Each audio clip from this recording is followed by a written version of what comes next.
કેમ છો વિદ્યાર્થી મિત્રો? કેરિયર ડિજિટલ પ્લેટફોર્મ પર ફરીથી તમારા બધાનું સ્વાગત છે. અને આજે આપણે સરેરાશની અંદર ભાગ 3માં આપણે જોશું કે પ્રીવિયસ યર ક્વેશ્ચન્સ, એટલે અગાઉની વર્ષોમાં જે બધા સ્ટેટ ગવર્મેન્ટની એક્ઝામમાં જે બધા પ્રશ્ન જે પૂછાયા છે, આજે આપણે એ બધા પ્રશ્ન જોશું. તો ચાલો મિત્રો શરૂઆત કરીએ. તો પ્રથમ પ્રશ્ન જે છે એ તમે જોઈ શકો છો કે સિમ્પલ પ્રશ્ન તમને દેખાય છે, બધા સોલ્વ કરી શકો એવો પ્રશ્ન છે કે નીચેનામાંના નંબરોના સમૂહની સરેરાશ કેટલી હશે?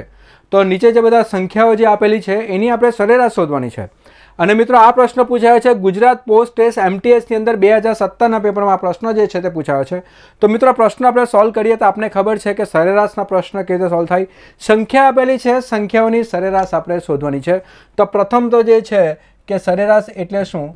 તો સરવાળો ભાગ્યા સંખ્યા, બરાબર મિત્રો. ટોટલ ડિવાઈડ બાય નંબર, એટલે સરેરાશની આપણે જ્યારે પણ વાત કરીએ એટલે સરેરાશ એટલે શું?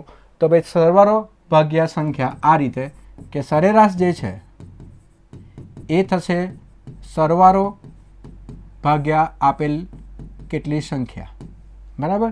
તો આ આપણી સરેરાશ બનશે. તો આપને ખબર છે કે સરવાળો કરવાનો છે, તો હવે આટલી મોટી મોટી રકમનો સરવાળો આપણે કેવી રીતે કરશું? તો મિત્રો પ્રથમ તો જે છે કે જ્યારે સરવાળો કરવાનો હોય તો સ્થાન પકડવાના. આ એકમના સ્થાન છે, આ દશકના સ્થાન છે અને આ સોમો સ્થાન છે. તો હું શરૂઆત કરીશ સોના સ્થાનથી.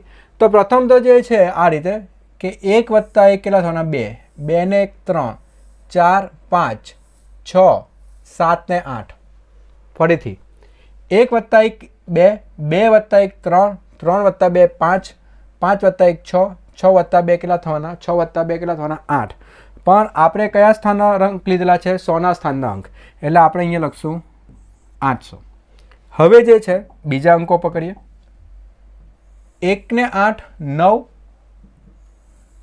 9 ને 3 12, 12 + 0 0, 12 + 0 એટલે 12, 12 + 7 એટલે 19, 19 + 2 એટલે 21. ફરીથી 1 + 8 9, 9 ને 3 12, 12 + 0 12, 12 + 7 19, 19 + 2 21. પણ કયા સ્થાન પર છે? દશકના સ્થાન પર છે, એટલે આપણે લખશું 210, 1 મીંડું વધારે. હવે આપણે જે છે એકમના સ્થાન વળાંક જોઈએ. 8 ને 6 14, 14 ને 8 22, 22 ને 4 26, 26 ને 5 31, 31 ને 9, 31 ને 9 કેટલા? 40. એટલે આ કેટલા થશે? 40. કેમ કે એકમના સ્થાન પર છે એટલે ડાયરેક્ટ રકમ લખવાની, એટલે 0 5 1050 જે છે એ કુલ એનો સરવાળો થશે. ખ્યાલ આવી ગયો મિત્રો? ફરીથી છેલ્લું આપણે ચેક કરીએ. 8 ને 6 14, 14 ને 8 22, 22 ને 4 26, 26 ને 5 કેટલા થવાના? 31, 31 ને 9 40. ચાલો બરાબર છે.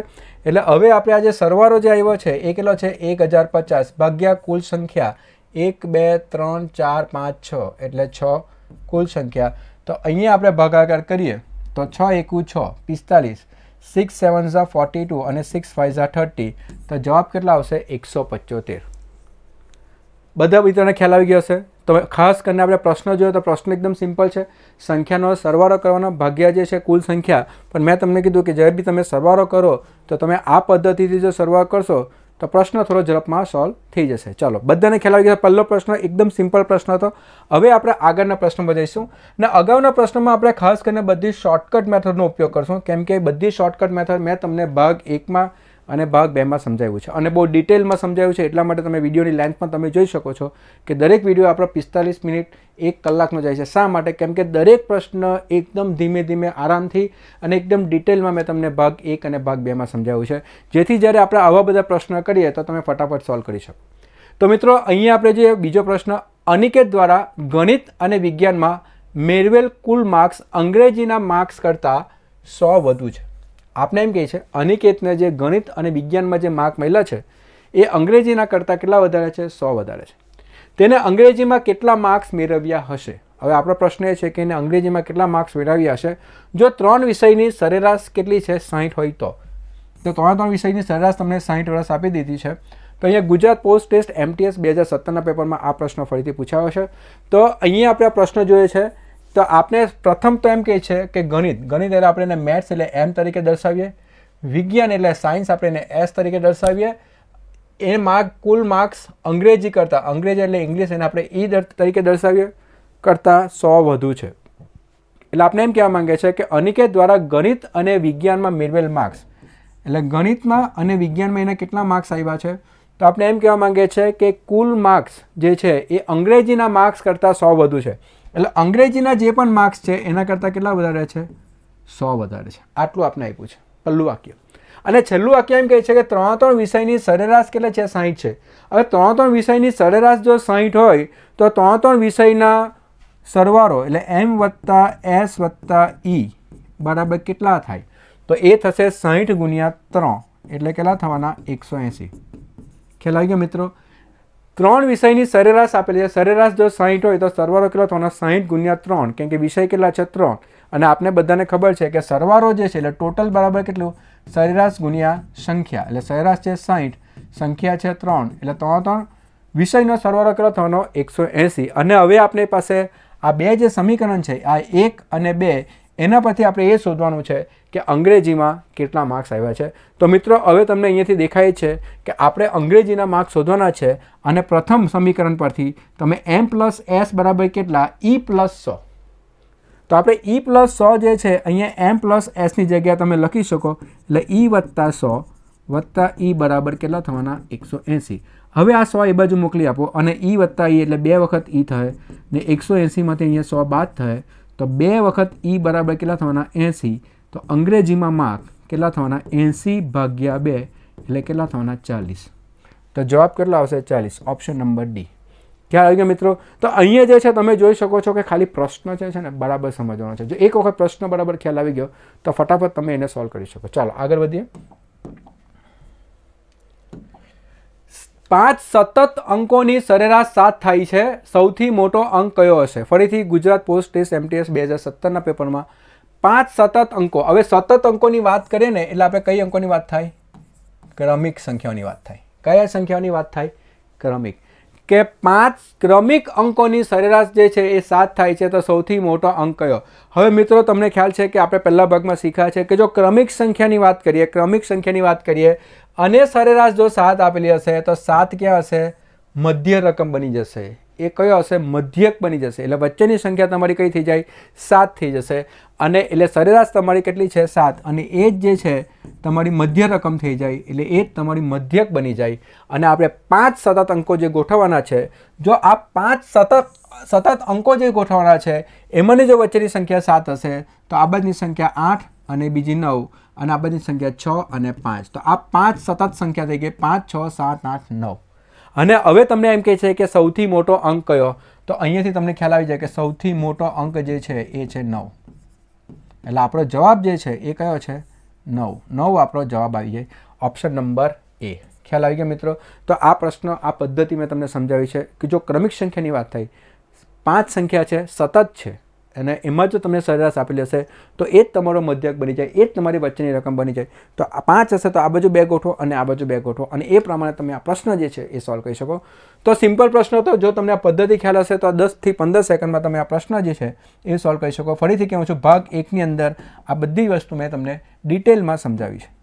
ચાલો હવે તમે પ્રશ્ન જો. ચોથો પ્રશ્ન છે GPSC એગ્રીકલ્ચર ઓફિસર 2017ની અંદર આ પ્રશ્ન પૂછાયો હતો અને પ્રશ્ન આ પ્રમાણે છે: 4:5:6ના પ્રમાણમાં 3 સંખ્યાઓ છે અને તેની સરેરાશ આપેલી છે 25. હવે સંખ્યાઓ કેટલી છે? 3. અને તમને એમ કીધું છે કે એની સરેરાશ કેટલી છે? 25. અને તમારો પ્રશ્ન એ છે તો મોટી સંખ્યા કઈ હશે? આમાંથી આપણે મોટી સંખ્યા અમારે શોધવાની છે અને 3 સંખ્યાનો ગુણોત્તર બી ખબર છે. 4:5:6નો આપણે ગુણોત્તર પણ આપ્યો છે. તો મિત્રો બધાને જ ખબર પડી જાય કે જો ગુણોત્તર આપ્યો હશે અને મને જો સંખ્યાનો સરવાળો મળતો હશે તો ડાયરેક્ટ મેં પ્રશ્ન સોલ્વ કરી શકું. તો બધા ધ્યાન આપજો, આ પ્રશ્ન કઈ રીતે સોલ્વ થશે. પ્રથમ તો મને ખબર છે કે સંખ્યા કેટલી છે? 3 છે અને એની સરેરાશ કેટલી છે? 25 છે. તો આ 3 સંખ્યાનો સરવાળો કેટલો થયો? તો સરેરાશ ગુણ્યા સંખ્યા એટલે 25 × 3 તો આ કેટલા થવાના? 75. એટલે 3 સંખ્યાનો જો સરવાળો કરીએ તો આ સરવાળો કેટલો થશે? 75. પણ હવે મને એમ કહે છે કે આ 3 સંખ્યા જે છે એમાં મોટામાં મોટી સંખ્યા કઈ? અને એના માટે મને શું આપ્યો છે? ગુણોત્તર. ગુણોત્તર કેટલો છે? 4:5:6. પણ ગુણોત્તર પરથી ખબર પડી જાય કે 4:5:6 જે છે એમાં 6 જે છે એ થઈ જશે તમારી મોટી સંખ્યા. તો મોટી સંખ્યા કઈ છે? 6. એ આપણે ખબર છે. 6 શું થશે? મોટી સંખ્યા, તો એ થઈ જશે તમારી મોટી સંખ્યા 6. અને આપને ખબર છે કે આ જે છે કે 6 મોટી સંખ્યા છે, પણ કેટલામાંથી? 4 + 5 + 6 એટલે કેટલામાંથી? 15માંથી. એટલે કુલ સંખ્યા જો 15 હોય એટલે ત્રણ સંખ્યાનો સરવાળો જો 15 થતો હોતે તો એમાંથી મોટી સંખ્યા કઈ હતી? 6. વચ્ચેની સંખ્યા કઈ? 5. અને નાની સંખ્યા કઈ? 4. અને આપણે જ્યારે સરવાળો ખબર હશે, ત્રણ સંખ્યાનો સરવાળો મને ખબર છે, એનો ગુણોત્તર મને ખબર છે, અને ડાયરેક્ટ મારે મોટી સંખ્યા શોધવી હોય તો મોટી સંખ્યા કઈ? તો મને ખબર છે કે મોટી સંખ્યાનો ભાગ કેટલો છે? 6. પણ કેટલામાંથી? 4 + 5 + 6 માંથી. પણ મારે ભાગ કેટલામાંથી પાડવાનો છે? 75માંથી. એટલે ગુણ્યા કેટલા કરવાના? 75. તો અહીંયા 6 / 15 ગુણ્યા 75. 15 × 5 = 75, 6 × 5 = 30. તો સૌથી મોટી સંખ્યા કઈ આવશે? 30. ઓપ્શન નંબર એ. તો મિત્રો, સરવાળો અને ગુણોત્તર જો તમને આપ્યો હશે તો ડાયરેક્ટ તમે આ પ્રશ્ન સોલ્વ કરી શકો. તમને ખ્યાલ આવી જાય કે અહીંયા 2 ચેપ્ટર જે છે તેનું મિશ્રણ થાય છે. એક તમને સરેરાશ બરાબર આવડવું જોઈએ, અને બીજો કે ગુણોત્તરનો બેઝ જે છે, માયો જે છે એ તમારે મજબૂત કરવો પડે. તો તમે બંને વસ્તુ જો તમને ખ્યાલ હશે કે તમે સરેરાશમાંથી સરવાળો કઈ રીતે લાવી શકો, અને સરવાળો જો મને ખબર પડતો હોય તેમાંથી ગુણોત્તરની પદ્ધતિનો ઉપયોગ તમે કેવી રીતે કરી શકો. જો આ 2 વસ્તુ જો તમને મગજમાં ઉતરી જતું હોય તો ખરેખર આ પ્રશ્ન ઘણો સરળ અને સિમ્પલ બની જાય. ચલો, બધાને ખ્યાલ આવી ગયો પ્રશ્ન? તો આપણે જે છે આગળ વધીએ, અને બધા મિત્રોને કહું છું કે તૈયારી બરાબર કરવાની છે, માર્ક્સ લાવવાના છે ગણિતમાં, બરાબર? ચાલો તો આગળ વધીએ આપણે. નંબર 5. 5 જણાના કુટુંબની સરેરાશ માસિક આવક ₹1000 છે. એક સભ્યની વાર્ષિક આવક ₹12,000નો વધારો થાય તો વધારા બાદ કુટુંબના દરેક સભ્યની માસિક સરેરાશ આવક કેટલી હશે? જીપીએસસી એડમિનિસ્ટ્રેટિવ ઓફિસર ફ્લેશરીઝની અંદર ક્લાસ 2ની અંદર 2017માં આ પ્રશ્ન જે છે તે પૂછાયો છે. તો મિત્રો, પ્રશ્ન પર જો આપણે ધ્યાન આપીએ તો પ્રશ્ન જે છે મોટો દેખાય છે, પણ એવો પ્રશ્ન નથી. થોડું લોજિક આપણે એપ્લાય કરીએ તો ફટાફટ આ પ્રશ્ન સોલ્વ થઈ શકે. અને આપણે ખાસ કરીને જે છે સરેરાશનો જે પાયો જે છે ને એના પર ધ્યાન આપવાનું કે ખરેખર કેટલો ફરક આવે છે. તો અહીંયા તમને કીધું છે કે 5 જણાની કુટુંબના સરેરાશ માસિક આવક રૂપિયા કેટલા છે? 1000.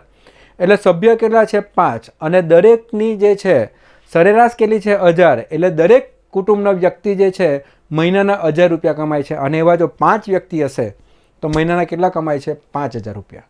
ખ્યાલ આવ્યો બધા મિત્રોને? તમારે ખાલી સમજવાનું છે વ્યક્તિ કેટલા છે? 5. સરેરાશ માસિક આવક કેટલી છે? 1000. એટલે સરેરાશ 1000 છે, વ્યક્તિ કેટલા છે? 5.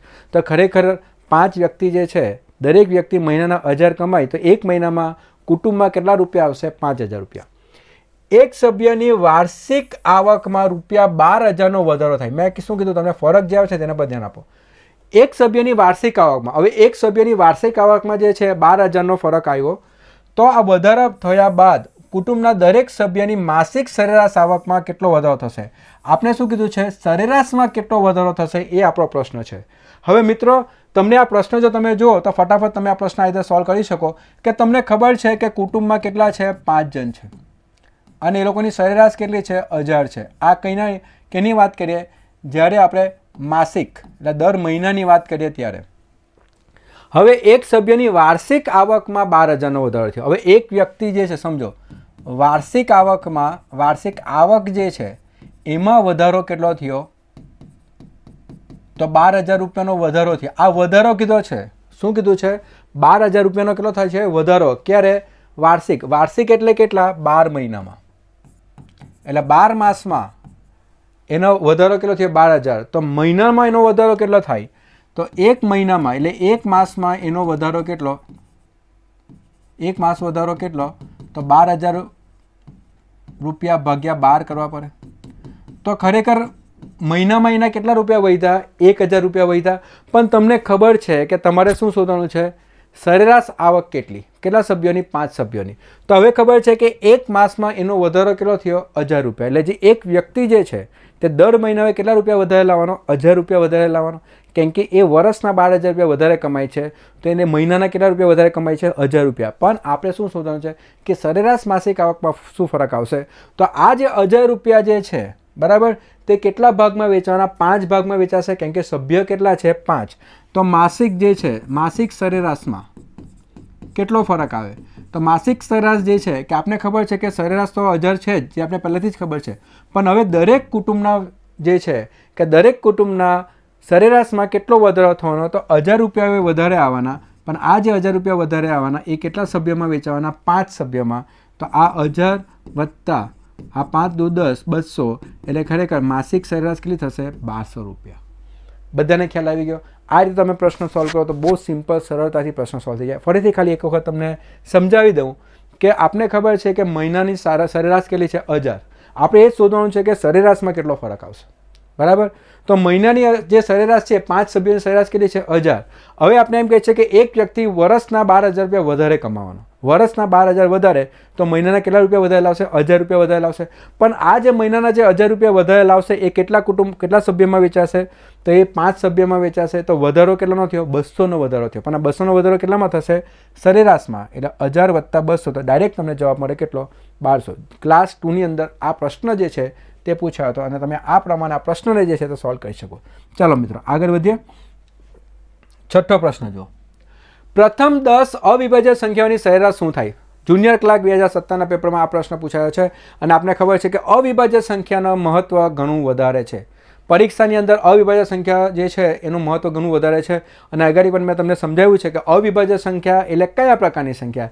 તો મિત્રો અવિભાજ્ય સંખ્યા એટલે એવી સંખ્યા કે જેના ફક્ત 2 જ અવયવ હશે. કઈ? સંખ્યા પોતે અને 1. તો મિત્રો અહીંયા જ્યારે પણ આપણે અવિભાજ્ય સંખ્યાની વાત કરીએ ને તો અવિભાજ્ય સંખ્યા એટલે કઈ પ્રકારની સંખ્યા? તો જેના ખાલી 2 જ અવયવ. કયા? સંખ્યા પોતે અને 1. અને આપણે એના પર ધ્યાન આપવાનું છે. તો મિત્રો જ્યારે આપણે એના પર ધ્યાન આપીએ અને આપણે એમ કહીએ છીએ કે ભાઈ પ્રથમ 10 અવિભાજ્ય સંખ્યા કઈ? કેમ કે આપણે તો એની સરેરાશ શોધવાની. તો પહેલે તો આપણે પ્રથમ 10 અવિભાજ્ય સંખ્યા તો આપણે ખબર છે કે સરેરાશ એટલે શું? સરવાળો ભાગ્યા સંખ્યા. તો પ્રથમ 10 સરવાળો બી કરતા ગયા, સંખ્યા પણ લખતા ગયા. તો પહેલી રકમ કઈ? 2, બીજી રકમ કઈ? 3, ત્રીજી રકમ કઈ? 5, ચોથી રકમ કઈ? 7, પાંચમી રકમ કઈ? 11, છઠ્ઠી રકમ કઈ? 13, સાતમી રકમ કઈ? 17, આઠમી રકમ કઈ? 19, નવમી રકમ કઈ? 23 અને 10મી રકમ કઈ? 29 ભાગ્યા કેટલા? 10. બરાબર મિત્રો? હવે તમારે અમુક વસ્તુઓ યાદ રાખવાનું કે પ્રથમ 5 અવિભાજ્ય સંખ્યાનો સરવાળો 28 થાય. પ્રથમ 9 અવિભાજ્ય સંખ્યાનો સરવાળો કેટલો થવાનો છે? 100. તમે યાદ રાખો મિત્રો. આ છે ને અમુક વસ્તુ છે ને બધી વખતે આપણે સરવાળો કરો ને આ યાદ રાખો. પ્રથમ 5 અવિભાજ્યનો સરવાળો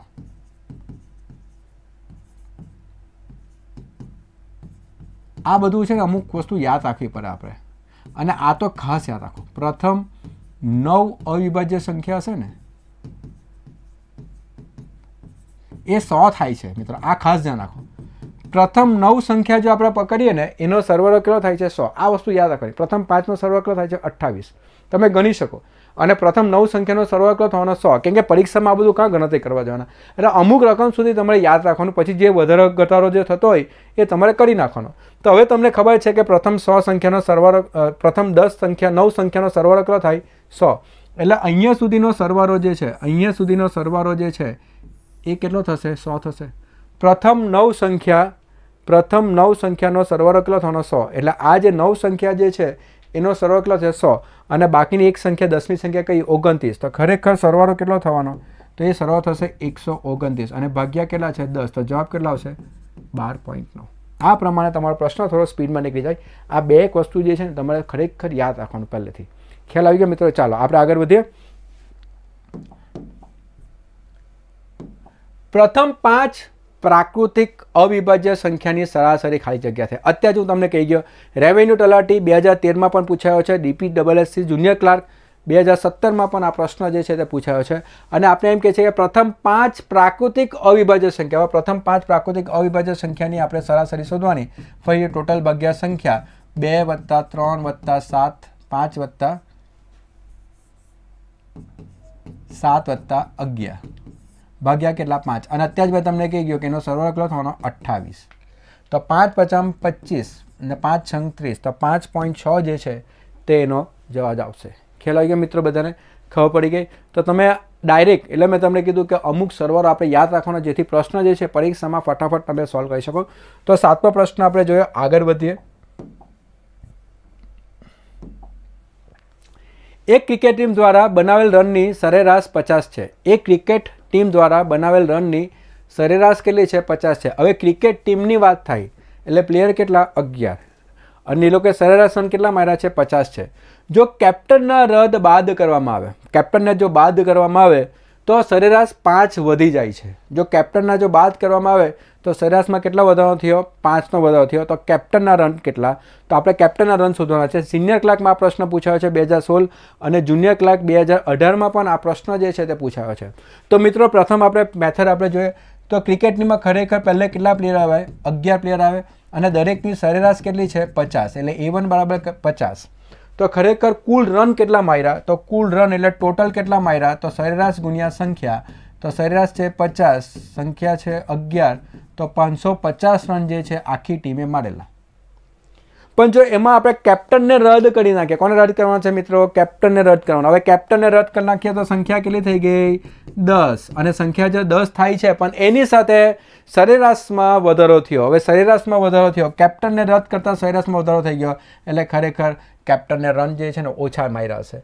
તો સરેરાશ કેટલી વધી ગઈ? 55. એટલે જે પહેલે 50 રન હતા એમાં સરેરાશ કેટલી થઈ ગઈ? 55. ને હવે જો આપણે એમ કહીએ કે આ 10 જણ જે છે, 10 જણનો જો સરવાળો કરીએ તો આ 10 જણનો સરવાળો કેટલો થવાનો? તો A2 × N2.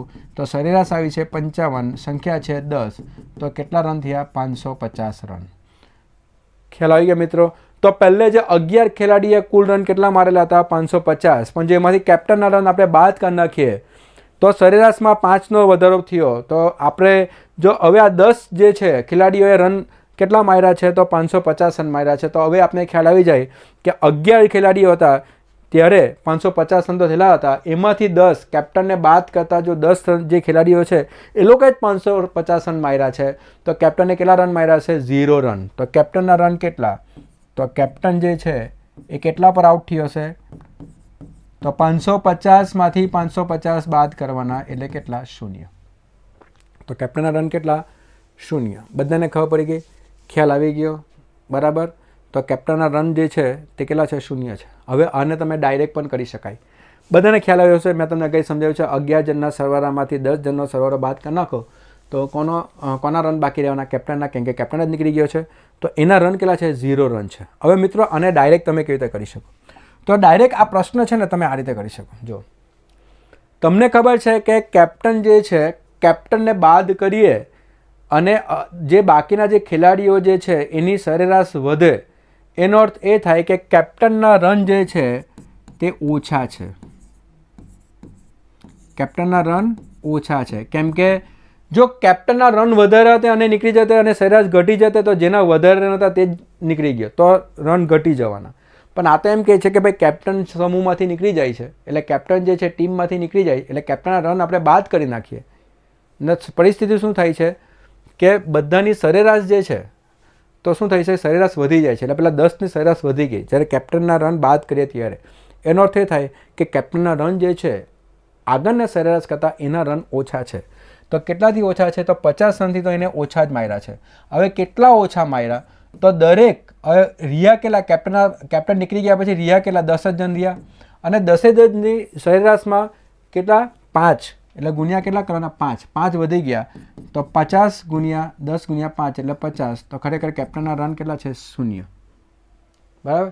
કેપ્ટનના રન કેટલા છે? 0. તો અહીંયાથી બી તમને ડાયરેક્ટ જવાબ મળી જાય કે 5 વધે એટલે ખરેખર કેટલા રન? 5 ગુણ્યા 10 એટલે 50. પણ કેપ્ટનને આપણે શોધવાના છે તો 50માંથી 50 બાદ કરીએ, કેમ કે કેપ્ટનના રન તો ઓછા છે. તો 50માંથી 50 બાદ કરીએ તો ડાયરેક્ટ તમને જવાબ 0 જે છે તમે મળી શકે. કાં તો તમે આ પ્રમાણે પણ જે છે આ પ્રશ્નને તમે સોલ્વ કરી શકો. ચાલો બધા મિત્રોને ખ્યાલ આવી ગયો. શોર્ટકટ ટ્રીક જે છે એ મેં તમને આગળના સેશનમાં સમજાવ્યું છે, તો એક વખત ફોલો કરી જજો. કેમ કે ડાયરેક્ટ હું તમને સમજાવીશ ને તમને ખ્યાલ નહીં આવશે, તો એક વખત એ સેશન તમે ખાસ ફોલો કરો. ચાલો આગળ વધીએ આપણે. 24ના અવયવોની સરાસરી શોધો. હવે 24ના અવયવોની સરાસરી એટલે પહેલાં પ્રથમ તો 24ના અવયવ શોધવાના અને પછી એની સરાસરી શોધવાની. હવે પ્રથમ તો જે છે કે 24ના અવયવો. હવે 24ના અવયવો એટલે 24ને કોણ ભાગી શકે? એટલે આપણે પહેલાં 24ના અવયવ પાડીએ તો 2 ગુણ્યા 12, 2 ગુણ્યા 6, 2 તાલી 6, 3 એકુ 3 અને 1 એકુ 1. બરાબર. તો 24ના જો આપણે અવયવ પાડીએ તો 1 પહેલાં લખી લઈએ. બરાબર. તો 24 એટલે કેટલા? 2 ગુણ્યા 2 ગુણ્યા 2 ગુણ્યા 3 ગુણ્યા 1 એમ. તો 24ને કોણ ભાગી શકે? તો 24ને 1 વડે પણ ભાગી શકાય. બરાબર. 24ને 2 વડે પણ ભાગી શકાય અને 24ને 3 વડે પણ ભાગી શકાય. એક એક રકમ લઈએ અને પછી આપણે ભેગા કરતા જવાનું કે 2 દુ 4 એટલે 24ને 4 વડે પણ ભાગી શકાય. 2 દુ 4 આવી ગયા છે. 2 તાલી 6 6 વડે પણ ભાગી શકાય. 3 એકુ 3 એ પણ આવી ગયા છે. 1 ગુણ્યા 2 તો 2 પણ આવી ગયા છે. હવે 3 રકમ સાથે લેવાની. 2 દુ 4 દુ 8 8 વડે પણ ભાગી શકાય. 2 દુ 4 તાલી 12 12 વડે પણ ભાગી શકાય. 2 તાલી 6 વત્તા 1 તો આવી ગયા છે. 3 ગુણ્યા 1 ગુણ્યા 2 6 એ પણ આવી ગયા છે. હવે 4 લઈએ તો 8 તાલી 24 અને આ જે છે 4 તાલી 12 તો એ પણ આવી ગયા. 6 દુ 12 દુ 24 તો આટલી સંખ્યા જે છે આ સંખ્યા કઈ થઈ ગઈ? 24ની અવયવની સંખ્યા. અને હવે આપણે આ બધાની શું શોધવાનું છે? સરેરાશ. તો આ બધાની સરેરાશ કેટલી થશે? તો આ બધાનો સરવાળો કરો તો 24 વત્તા 12 36 બરાબર. 24 વત્તા 12 કેટલા? 36. 36માં જો તમે 8 ઉમેરો બરાબર, 36માં 8 ઉમેરો તો કેટલા થવાના? 44. 36માં 8 ઉમેરો તો 44 ને? હા 44. 44 ને 6 એટલે કેટલા? 50. 50 ને 4 કેટલા? 54. 54 ને 3 કેટલા? 54 ને 3 એટલે કેટલા થવાના? 57. 57 ને 2 59 ને 1 60 અને રકમ કેટલી છે? 1 2 3 4 5 6 7 ને 8 ભાગ્યા કેટલા થવાના? 8. ખ્યાલ આવી ગયો મિત્રો? તો 60 ભાગ્યા 8 કરીએ તો 8 7 56 એટલે 4 બચવાના ને 8 5 40 તો જવાબ કયો આવશે? ઓપ્શન નંબર એ 7.5. તો મિત્રો અહીંયા પણ તમે આ પ્રશ્નમાં જુઓ તો બે વસ્તુ ખાસ તમને આવડવું જોઈએ. એક તો આપણે 24ના અવયવને કેવી રીતે પાડવા અને બીજી વસ્તુ એ કે સરેરાશ આપણે કેવી રીતે શોધવી. એક વખત જો અવયવ બરાબર પડી ગયા તો સરવાળો કરીને સંખ્યા કરશો એટલે સરેરાશ તો તમને મળવાની જ છે. ચાલો મિત્રો, બધાને ખ્યાલ આવી ગયો. આ પ્રશ્ન હતો GSSB મ્યુનિસિપલ સેન્ટ્રલ 2018માં આ પ્રશ્ન જે છે તે પૂછાયો છે. ખૂબ જ અગત્યનો મહત્વનો પ્રશ્ન. ચાલો આ 10મો પ્રશ્ન જોઈએ. 40 થી 50 વચ્ચેની 5 એકી સંખ્યાઓની સરેરાશ શોધો. જુનિયર આસિસ્ટન્ટ 2018 ખૂબ જ સિમ્પલ અને સરળ પ્રશ્ન છે, ડાયરેક્ટ તમે કરી શકો. 40 થી 50 વચ્ચેની 5 એકી સંખ્યા. હવે 5 એકી સંખ્યા કઈ આવવાની? 41 43 45 47 અને 49. પણ તમને ખબર છે કે આ બધી સંખ્યા કઈ છે? ક્રમિક સંખ્યા છે. ક્રમિક કઈ? એકી સંખ્યા છે. અને જ્યારે પણ આપણે ક્રમિક સંખ્યાની વાત કરીએ અને જો સરેરાશ શોધવાની હોય તો મધ્ય રકમ જ તમારી સરેરાશ બની જાય. તો અહીંયા મધ્ય રકમ કઈ છે? 45 અને આ 45 જ જે છે એ શું બની જશે? તમારી સરેરાશ. એટલે જવાબ કયો આવશે? 45. ડાયરેક્ટ તમે સ્પોટ આઉટ કરી શકો, ડાયરેક્ટ તમે ક્લિક કરી શકો કે આનો જવાબ કેટલો છે. તો બધાને આવા જો પ્રશ્ન આવી જાય તો બેઠા માર્ક લઈને ઘરે જવાના. એ બધાને જ આપણને ખબર છે. બધા મિત્રોને ખ્યાલ આવી ગયો? બધાને મજા આવતી છે સેશનમાં? જે પ્રશ્નમાં થોડો ઘણો પણ ડાઉટ હોય તમે મને ખરેખર કોમેન્ટમાં મૂકો તો હું તમને ફરીથી જે છે એનું સોલ્યુશન કાં તો વ્યવસ્થિત તમને જે છે લખીને મોકલાવીશ. તો ખાસ મિત્રો, તમે જો આ સેશન જોતા હશો અને તમને જો આ સેશન ગમતા હશે તો એને લાઇક કરો, શેર કરો, સબસ્ક્રાઈબ કરો પ્લીઝ. ક્લિયર બધાને? ચાલો આપણે આગળ વધીએ. આ બધી શોર્ટકટ કી છે ને ફટાફટ કરી નાખવાની. જો મિત્રો, ABCD અને E સળંગ 5 બેકી સંખ્યાઓની સરેરાશ 106 છે. ફરીથી તમને કહે છે સળંગ એટલે શું? ક્રમિક. 5 સળંગ ક્રમિક 5 બેકી સંખ્યાની સરેરાશ કેટલી છે? 106 છે. તો B અને D નો ગુણાકાર કરતા શું જવાબ આવે? સિનિયર આસિસ્ટન્ટ 2019ના પેપરમાં આ પ્રશ્ન પૂછાયો છે. હવે મિત્રો ફરીથી એ જ લોજિક તમને કીધું છે કે કેટલી રકમ છે? A B C D અને E. આ 5 રકમ છે. પણ આ 5 રકમ કઈ છે? બેકી સંખ્યા છે અને કેમાં છે? ક્રમમાં છે. બેકી સંખ્યાને ક્રમમાં છે અને આપણે એમ કીધું છે કે એની સરેરાશ કેટલી છે? 106. જો સરેરાશ 106 હશે તો એ કઈ રકમ હશે? મધ્ય રકમ. અહીંયા મધ્યમાં કેટલું બતાવે તમને? C. તો આની કિંમત તમને ડાયરેક્ટ આપી દીધી છે. કેટલી છે? 106. આ રીતે ABCD એ 5 ક્રમિક બેકી સંખ્યા છે એમ સમજો, જેની સરેરાશ કેટલી છે? 106. એટલે મધ્ય રકમ કઈ થવાની? 106. એટલે તમને C જ 106 આપી દીધા છે. જો C તમને 106 ખબર હોય તો આ 5 બેકી છે તો આ 108 ને 110 ના થવાને 104 અને 102. એટલે 5 રકમ તમને મળી ગઈ. અને હવે તમારો પ્રશ્ન શું છે? તો B અને D નો ગુણાકાર કેટલો થાય? એટલે આ બે સંખ્યાનો આપણે ગુણાકાર કરવાનો એટલે 104 ગુણ્યા 108 આપણે કરવાના છે. તો 104 ગુણ્યા 108 જો આપણે કરવા હોય તો 104 ગુણ્યા 108 ને ફેરવો તો 100 વત્તા 8 કરી નાખવાના એટલે 10400 વત્તા આ 8 4 ઝા 32 3 8003 8 1 ઝા 8 બરાબર 832 એટલે 3 2 3 12 તો 11232 જે છે એ આપણો જવાબ આવશે. 11232 ઓપ્શન નંબર C. ખ્યાલ આવ્યો મિત્રો બધાને? એટલે મેં તમને કીધું શોર્ટકટ કી જો ખબર હશે ને ફટાફટ આવા બધા પ્રશ્ન જે છે એ તમે સોલ્વ કરી શકો. ચાલો મિત્રો આગળ વધીએ. 12મો પ્રશ્ન. 3 સંખ્યાની સરાસરી 7 છે. એક ચોથી સંખ્યા જોડતા સરાસરી 8 થઈ જાય છે. એટલે તમને અહીંયાથી ખ્યાલ આવે કે સરાસરીમાં 1નો વધારો થયો. તો ચોથી સંખ્યા કઈ? ડાયરેક્ટ પ્રશ્ન જો સોલ્વ કરવો હોય 3 સંખ્યાની સરાસરી એટલે ચોથી સંખ્યા જો ડાયરેક્ટ શોધવી હોય તો જો ચોથી સંખ્યા કઈ? તો 3 સંખ્યાની સરાસરી કેટલી છે? 7 છે. 3 સંખ્યા છે જેની સરાસરી કેટલી છે? 7 છે. તો અને એક ચોથી સંખ્યા જોડતા સરાસરી 8 થાય. સરાસરીમાં વધારો થયો એટલે જૂની જે સંખ્યા જે છે એના કરતાં આ જે નવી સંખ્યા આવવાની એ વધારે જ છે. જો જૂની 3 સંખ્યા હતી તેની સરાસરી કેટલી છે? 7 છે. એટલે 3 સંખ્યાની સરેરાશ કેટલી છે? 7 છે. એમાં જેવું જે છે ચોથો સંખ્યા જો ઉમેરીએ તો સરાસરી કેટલી થઈ ગઈ? 8 થઈ ગઈ. એટલે 7ના કેટલા થયા? 8. એટલે સરાસરીમાં વધારો થયો. વધારો થયો એનો અર્થ શું થાય કે ચોથી સંખ્યા જે છે તે મોટી છે. કોના કરતાં મોટી છે? 7 કરતાં મોટી છે. પણ કેટલી મોટી છે? તો વધારો કેટલાનો થયો? 1નો વધારો થયો. પણ 1નો વધારો થયો તો અહીંયા વધારો એટલે શું? સરેરાશ ગુણ્યા સંખ્યા. તો 1નો વધારો, સરેરાશમાં કેટલાનો વધારો થયો? 1નો વધારો થયો. 7ના કેટલા થઈ ગયા? 8. એટલે સરેરાશમાં વધારો કેટલાનો છે? 1નો છે. પણ સંખ્યા 3ની જગ્યાએ કેટલી થઈ ગઈ? 4. એટલે 1 ગુણ્યા 4. તો 7 વત્તા 1, 4 1 ગુણ્યા 4 કરતા 4 અને 7 વત્તા 4 કરતા કેટલા થયા? 11. તો તમારો જવાબ કેટલો આવશે? 11. આ ડાયરેક્ટ શોર્ટકટ મેથડ કે જૂની સરેરાશ જે છે તેને પકડી રાખવાની. સંખ્યા ઉમેરાઈ, સરેરાશમાં વધારો થાય તો પ્લસ કરવાનું. પણ કેટલો વધારો? તો સંખ્યા થઈ ગઈ 4, વધારો થયો 1નો, તો 1 ગુણ્યા 4 એ ઉમેરી દો તો ડાયરેક્ટ તમને જવાબ મળી જાય. જો તમને આ ખ્યાલ નહીં આવે તો આપણે જૂની પદ્ધતિ પ્રમાણે કે પહેલે સંખ્યા કેટલી હતી? 3, એની સરેરાશ કેટલી હતી? 7. તો સરવાળો કેટલો થશે? 7 તાલી 21. હવે સંખ્યા થઈ ગઈ 4, સરેરાશમાં વધારો થયો 8. તો હવે સરવાળો કેટલો થઈ ગયો? 4 8 32. અને અહીંયાથી ચોથી સંખ્યા એટલે ચોથી સંખ્યા જો આપણે જોઈએ કે ચોથી સંખ્યા કઈ? તો આ 32માંથી 21 બાદ કરો એટલે એ પણ તમને જવાબ 11 મળી જાય. પણ આ ડાયરેક્ટ મળે. આમાં થોડી આપણે ગણતરી કરવી પડે. પણ આ પદ્ધતિ પણ મેં તમને સમજાવી છે કે સરવાળાની પદ્ધતિ તો જવાબ મળશે જ, પણ પ્રશ્ન જો ઝડપમાં સોલ્વ કરવો હોય તો શોર્ટકટ કી પર તમે ધ્યાન આપો તો ફટાફટ તમને જવાબ મળી જાય. ચાલો આગળ વધીએ. તો મિત્રો બધાને મજા આવતી હશે તો ફરીથી કહું છું, લાઇક કરો, સબસ્ક્રાઈબ કરો અને પ્લીઝ એને શેર જરૂર કરજો. તમારા ફ્રેન્ડ સર્કલમાં શેર કરો. આપણી ચેનલને તમે જુઓ છો કે અલગ અલગ પ્રકારના વિડીયોઝ આવે છે, રિઝનિંગના વિડીયોઝ આવે છે, ઇંગ્લિશના વિડીયો આવશે ટૂંક સમયમાં. એની સાથે સાથે ગણિતના તો વિડીયો આવે જ છે અને તમે વારંવાર જે છે વિડીયોને તમે જોતા રહેશો તો આખું જ ચેપ્ટર કમ્પ્લીટ થાય છે જો તમે પહેલેથી છેલ્લે સુધી જોશો ત્યારે. તો હવે મિત્રો આપણે બીજો પ્રશ્ન એક જોઈએ. એક કારખાનામાં 60 મજૂરોની રોજગારીની સરાસરી 2000 છે. હવે આપણે એમ કહે છે કે મજૂરો કેટલા છે? 60. અને એ લોકોની સરાસરી કેટલી છે? 2000. એટલે દરેક મજૂરોનો પગાર જે છે એ કેટલો જેવો છે? કેટલા જેવો છે? 2000 રૂપિયા જેટલો છે. જો તેમાં સુપરવાઇઝરનો પગાર સામેલ કરવામાં આવે તો સરેરાશ વેતનમાં ₹80નો વધારો થાય છે.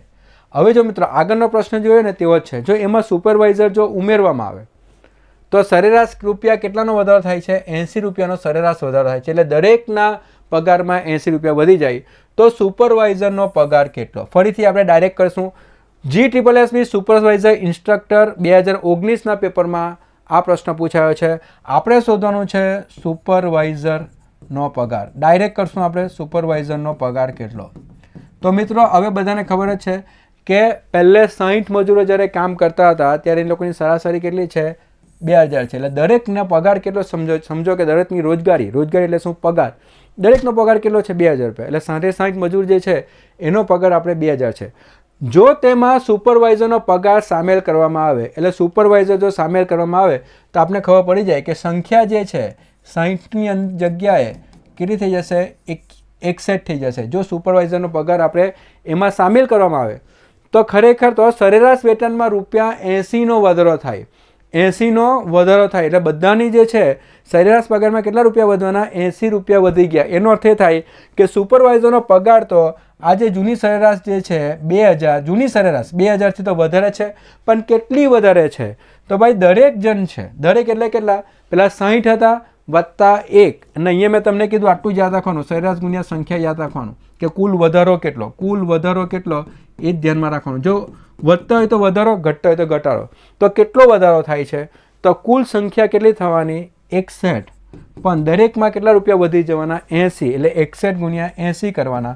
તો અહીંયા 2000 વત્તા આગલા થોડા શૂન્ય 8 1 8 8 6 48.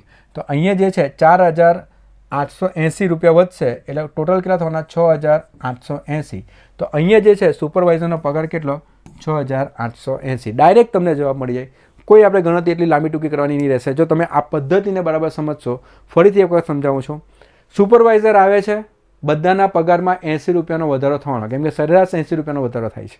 એનો અર્થ એ થાય કે સુપરવાઇઝરનો પગાર આ મજૂરો કરતો તો વધારે છે, કેમ કે મજૂરોનો એક જણનો પગાર કેટલો હતો? 2,000. એટલે 2,000થી તો વધારે છે જેનો પગાર, પણ કેટલો વધારે છે? તો ભાઈ થઈ ગયા કેટલા? 61 જણ થઈ ગયા સુપરવાઇઝર આવે એટલે. અને દરેકમાં કેટલા રૂપિયા વધવાના? 80. એટલે 61 ગુણ્યા 80 કરશું તો ₹4,880 વધારે લઈને આવે છે. એટલે કુલ સુપરવાઇઝરનો પગાર કેટલો? 6,880. ચલો, બધાને ખબર પડી ગઈ. હવે આપણે આગળ જોઈએ. 50 સંખ્યાઓની સરેરાશ કેટલી છે? 38 છે. 50 સંખ્યાઓની સરેરાશ કેટલી છે? 38 છે. જો તે 50 સંખ્યામાંથી બે સંખ્યા 45 અને 55 બાદ કરવામાં આવે, એટલે બે સંખ્યા 45 અને 55 બાદ કરવામાં આવે તો બાકી બચેલી સંખ્યાઓની સરેરાશ કેટલી હશે? જો આ બે સંખ્યા જો આપણે બાદ કરી દઈએ તો બાકીની સરેરાશ આપણે શોધવાની છે. એમ તો આપણે પ્રશ્ન ખ્યાલ આવી જાય કે આ પ્રશ્ન તમે કઈ રીતે સોલ્વ કરો, કેમ કે જે પણ બાદ બાકી કરવાની હશે એ કેમાંથી કરશું? આપણે કુલ સરવાળામાંથી આપણે બાદ બાકી કરવાની છે મિત્રો. કુલ સરવાળામાંથી આપણે શું કરશું? બાદ બાકી કરશું. તો મિત્રો અહીંયા જે છે સંખ્યાઓ કેટલી છે? પહેલાં પ્રથમ તો એ જોઈએ કે સંખ્યાઓ કેટલી છે? 50. સરેરાશ કેટલી છે? 38. તો સરવાળો કેટલો થવાનો? તો અહીંયા 0. 5 8 40. 5 3 15 + 4 19. તો સરવાળો કેટલો થવાનો? 1900. એટલે આ 50 સંખ્યા જે છે જેની સરેરાશ 38 છે, તો આ બધી સંખ્યાનો જો સરવાળો કરીએ તો 1900. હવે આ સરવાળામાં તો આ બે સંખ્યા બી આવી જ ગયેલી છે. તો હવે આપણે એમ કહીએ છીએ કે બે સંખ્યા બાદ કરવાની. હવે બે સંખ્યા બાદ કરીએ તો સંખ્યા 50ની જગ્યાએ 48 થઈ જશે. અને સરવાળો જે છે એમાં શું ફરક આવશે? તો 1900માંથી આ બે સંખ્યા બાદ કરીએ એટલે -45 -55 અને -45 અને -55 બાદ કરીએ એટલે 100 જે છે તે આપણા બાદ થવાના. 100 બાદ થવાના એટલે સરવાળો જે છે આ T2 સરવાળો કેટલો થવાનો? 1800. હવે એમ કે નવી સરેરાશ હોતો તો નવી સરેરાશ જે છે એ કેટલી આવશે? તો બચેલી સંખ્યાની સરેરાશ એટલે 38 સંખ્યાની સરેરાશ કેટલી આવશે? તો 38 સંખ્યાનો સરવાળો ભાગ્યા સંખ્યા તો 1800 ભાગ્યા 48. બધાને ખ્યાલ આવી ગયો? કેટલા આવશે? 1800 ભાગ્યા 48. હવે આપણે ખબર છે કે અહીંયા જે છે 6 તાલી 18. પહેલાં આપણે કાપીએ તો 6 તાલી 18 એટલે 300 થવાના. 6 8 48. બરાબર. હજુ આપણે કાપીએ તો 4 વડે કપાશે. 4 7 28 અને 4 5 20, 4 2 8 અને 75 ભાગ્યા 2 કરશું તો એના અડધા એટલે કેટલા થશે? 37.5. તો ઓપ્શન કયો આવશે? Option number B. તો જે સરેરાશ જે છે બાકીની સરેરાશ કેટલી થવાની? 37.5 જે છે તે બાકીની સંખ્યાની જે છે એ શું થશે? સરેરાશ થશે. બધાને ખ્યાલ આવી ગયો? પ્રશ્ન સિમ્પલ પ્રશ્ન છે. હંમેશા જ્યારે સંખ્યા ઓછી થતી હોય તો આપણે કેમાંથી બાદ કરવાના? આટલામાંથી બાદ કરવાના. તો અહીંયા જે છે હવે આપણે પ્રશ્ન આગળ આપણે લઈ ગઈએ તો પ્રશ્ન જે છે આગળ જોઈએ. તો 15મા પ્રશ્ન પર આપણે આવી ગયા છે. અગાઉના વર્ષોની અંદર 2019નું પેપરમાં આપણે જોઈએ પ્રશ્ન. 24 વિદ્યાર્થીઓ અને વર્ગ શિક્ષકની ઉંમરનો સરેરાશ ઉંમર 16 વર્ષ છે. જો મિત્રો હવે આ પ્રશ્ન થોડોક ઇન્ટરેસ્ટિંગ આવ્યો. 24 વિદ્યાર્થીઓ અને વર્ગ શિક્ષક એટલે 24 વિદ્યાર્થીઓ વત્તા શિક્ષક એટલે કુલ ખરેખર 25 જણની સરેરાશ કેટલી છે? 16 વર્ષ છે. આ બધાની સરેરાશ જો શોધીએ તો 16 વર્ષ છે. એટલે 24 વિદ્યાર્થીઓ વત્તા શિક્ષક પણ સામેલ છે અને આ 25 જણ જે થયા એની સરેરાશ કેટલી આપેલી છે? તમને 16 વર્ષ આપેલી છે.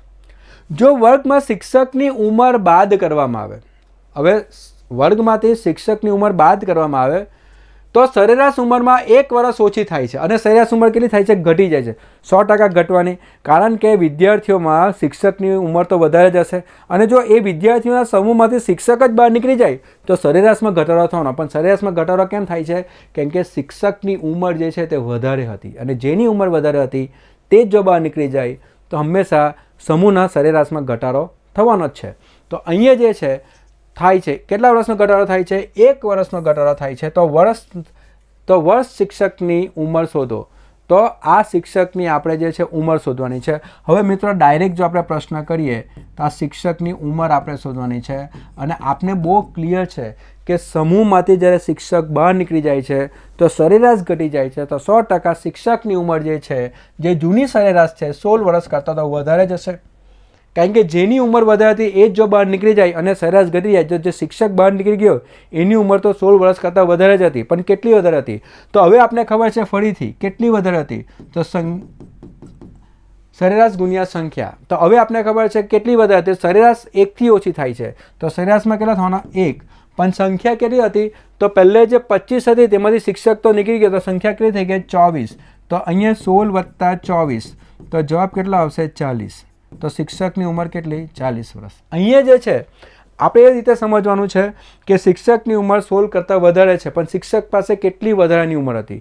તો દરેક જે છે દરેક વિદ્યાર્થીની ઉંમર 1 વર્ષથી ઘટવાની, અને એટલે 1 વર્ષ વધારે લઈને આવેલા હતા પહેલાં, અને એ સંખ્યા કેટલી હતી? 24. તો 1 × 24 કરશું તો આટલું વધારે હતું કોની પાસે? શિક્ષક પાસે. તો આ 24 + 16 કરશું તો જવાબ કેટલો આવશે? 40 વર્ષ. તો આ પ્રમાણે આ પ્રશ્ન સોલ્વ કરી શકો. તમે આ પ્રશ્ન આ રીતે પણ સોલ્વ કરી શકો કે પહેલે જે છે સંખ્યા કેટલી હતી? શિક્ષક સાથે 25 હતી, અને ત્યારે સરેરાશ કેટલી હતી? 16 વર્ષ હતી. તો આનો જો સરવાળો કરીએ તો કેટલા થવાના? 400 વર્ષ થવાના. 16 × 25. પણ હવે જેમ શિક્ષક નીકળી જાય તો સંખ્યા થઈ ગઈ 24, અને સરેરાશમાં 1નો ઘટાડો થઈ ગયો. એટલે પહેલે જે 16 હતા તેના કેટલા થઈ ગયા? 15 થઈ ગયા. અને હવે જો આપણે સરવાળો કરીએ તો આ સરવાળો કેટલા થવાનો? 24 × 15, અને 24 × 15 કરીએ તો 240 + 120, તો આ કેટલા થવાના? 360. તો આ કેટલા વર્ષ થવાના? 360 વર્ષ. તો આ જે છે આ સંખ્યામાં વિદ્યાર્થીઓ વત્તા શિક્ષક હતા, અને આ જે છે સરવાળો એ ખાલી વિદ્યાર્થીનો છે. તો વિદ્યાર્થી વત્તા શિક્ષકના સરવાળામાંથી વિદ્યાર્થીઓની ઉંમર આપણે એટલે વિદ્યાર્થીની ઉંમરનો સરવાળો આપણે બાદ કરીએ તો તમે આ રીતે પણ કરી શકો કે શિક્ષકની ઉંમર કેટલી? તો શિક્ષકની ઉંમર જે છે આ 400માંથી 360 બાદ કરી નાખો તો કેટલા રહેશે? 40 વર્ષ. તો તમે આ રીતે પણ સોલ્વ કરી શકો, તમે આ રીતે પણ સોલ્વ કરી શકો, પણ ડાયરેક્ટ મેથડ જે છે તે આ છે, જે તમારે સમજીને તમે ડાયરેક્ટ આ પ્રશ્નને જે છે સોલ્વ કરી શકો. ખૂબ જ ઇન્ટરેસ્ટિંગ પ્રશ્ન હતો. 2019 GSRTCની અંદર આ પ્રશ્ન જે છે તે પૂછાયો હતો. ચાલો મિત્રો, તો મિત્રો આ આજનો જે છે છેલ્લો પ્રશ્ન હતો. અગાઉના વર્ષોના ઘણા બધા પ્રશ્નો તમે જોયા, ઘણા બધા ઇન્ટરેસ્ટિંગ પ્રશ્નો જોયા, અને ઘણી બધી શોર્ટકટ ટ્રીક પણ આપણે શીખ્યા છે. તો મિત્રો હજુ પણ કહું છું, પ્લીઝ અમારી ચેનલ લાઇક કરો, સબસ્ક્રાઈબ કરો, શેર કરો, અને પ્લીઝ કોમેન્ટમાં લખજો કે આપણા વિડીયોઝ જે છે એ તમને કેવા લાગ્યા છે. Thank you very much.